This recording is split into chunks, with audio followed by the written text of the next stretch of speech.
YouTube, a place where you can watch tutorials, compilations, funny moments, and of course, your favorite YouTubers. From the OG channels like Jenna Marbles, Ryan Higa, Prank vs Prank, to the present channels like Mr. Beast, Sadman, Dream. YouTube is constantly changing and YouTubers are adapting. Some people probably have questions in their mind about this platform, except when people talk about YouTube, they talk about the hows, but never the whats. What happens when you become a YouTuber? So, I'm going to talk about that what. Nowadays, many young people aspire to do YouTube for their career.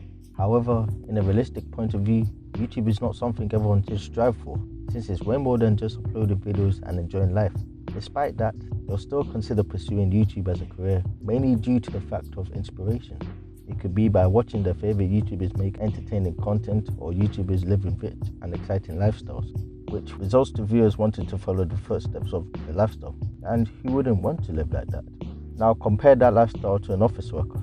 Even though you get paid a good amount of money, you work from 9 to 5 or even later, which results to you having less free time and always feeling stressed. You have to be told what to do by your boss and follow their rules. You have to meet deadlines and deal with co-workers who causes problems in your life.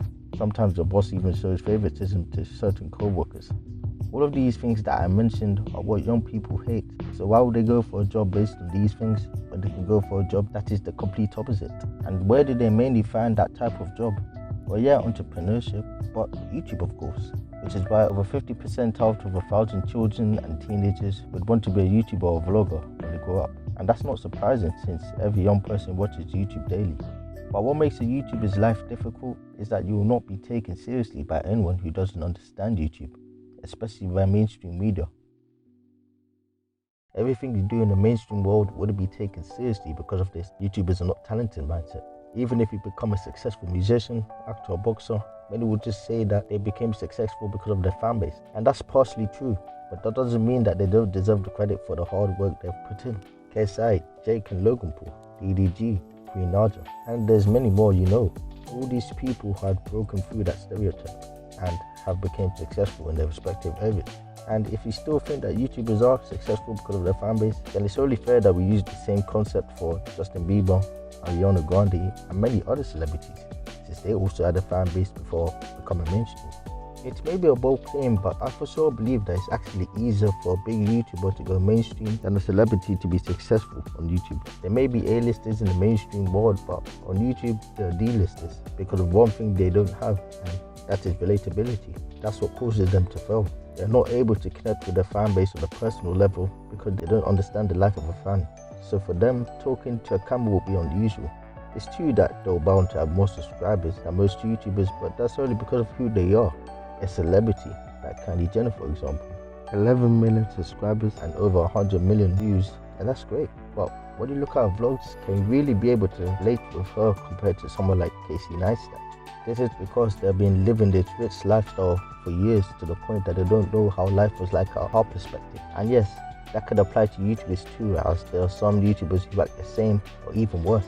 But luckily, that's mostly not the case because even if they do the mainstream profession, they are respectful to the fans and still consider making content, like KSI's Reddit videos. A big YouTuber, but he gets roasted by his fans, and he's even cool with that. Would that work with a celebrity?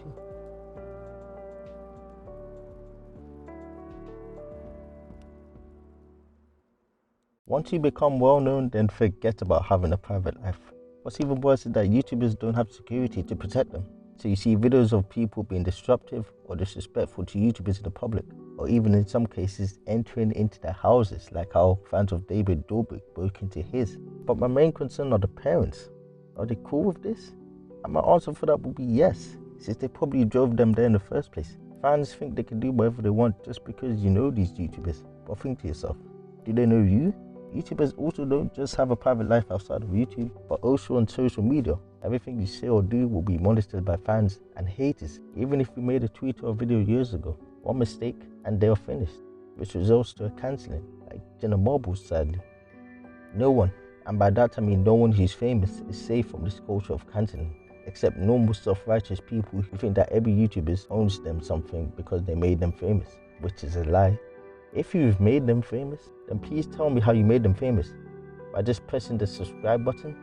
You need to understand that what you are doing is supporting their work, not making them famous, which is why I don't understand this "they made you" argument. You must have heard of this saying all the time, because of people saying that. I've never heard anyone say that they do YouTube for a living, and even I myself wouldn't say that.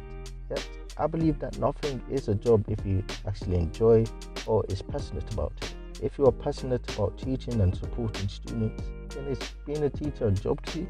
Yes, you can say that some jobs are more challenging and harder than other jobs, and again, you're right. Being a teacher is obviously harder than being a YouTuber, and they get paid less. But there are so many factors involved in this, like sponsorships. At the same time, you can't dismiss one job because it looks easy to do. If it's easy, then why is everyone not successful on YouTube? And the answer to that will be that it's not easy to do YouTube. In my opinion, being a YouTuber is no different than being an office worker. Remember what I said about office workers before? Now apply it in this context. Even though you get paid a good amount of money, you work from 9 to 5 or even later, editing your videos, which results in you having less free time and always feeling stressed. Burnout. You have to be told what to do by your boss and follow the rules, YouTube guidelines. And you have to meet deadlines for projects, upload schedule, deal with co-workers who causes problems in your life, drama. Sometimes your boss even shows favoritism to certain co-workers, bigger channels. You see, there's so many things you have to do or be careful on YouTube, even before pressing the record button. So to say that YouTube is not a real job is not true at all. In conclusion, what life is like as a YouTuber is not as simple as you think. You would not be taken seriously by some of your own friends, family, and many mainstream media. Your private life will be non-existent, and even if you are faceless, then people will turn to detectives to find your identity, which will result to YouTubers being ashamed to talk about the profession to other people. Every single YouTuber has been through this at one point in their life, but there's light at the end of the tunnel. Because through all these hardships, you have your subscribers who support what you are doing, as well as the feeling you get when you upload the first video you have worked so hard for. So, for all these YouTubers who sacrifices their own time planning, spending resources, and even just uploading regularly for your entertainment, we should really appreciate what they're doing for us, especially at this time.